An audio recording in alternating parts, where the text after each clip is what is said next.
Oh dear. What the hell have they done? Says Paul Dacre, desperately seeking a peerage. I'll tell you what the hell the Mail have done. Given me a very good reason to tell you about the press, government, and the downfall of our democracy. And everyone knows the relationship between the Conservatives in particular and the media has been the kind of fondness only usually experienced between Johnson and violinists. I'm definitely going to get MI5'd. The relationship between Johnson and Dacre, though, is different. Probably the only healthy relationship Johnson's ever had.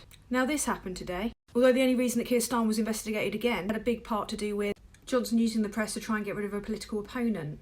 It'd be far-fetched if it wasn't Johnson and it wasn't Dacre. However, few other Prime Ministers lack the integrity to fully make a deal with the devil. You might be wondering what's in it for Dacre.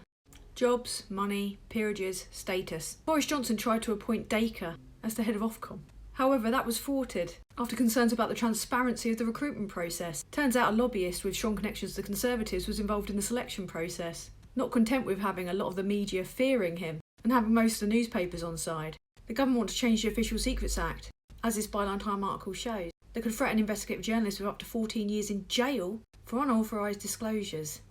Geordie Greig took over the job as Mail editor from Dacre, but he was ousted shortly after, telling the truth about Geoffrey Cox earning millions whilst working in the Caribbean. What else might be in it for them? After Cummings exposed Johnson for giving bungs to billionaires dressed up as COVID relief, people could be forgiven for thinking this might result in favourable headlines for Johnson. Rishi Sunak claimed it was support of the print newspaper industry, most of the money going to the News Media Association. The outcome was the same, favourable content about the government. At the same time Starmer was being vilified, Johnson was getting headlines like this from Dacre. The news is supposed to inform, but it's marred with tribal loyalties. And Johnson did what Dacre wanted, slashed the civil service, lambasted the BBC, took alarming action on immigration. The newspapers are running the show. They decide our Prime Minister.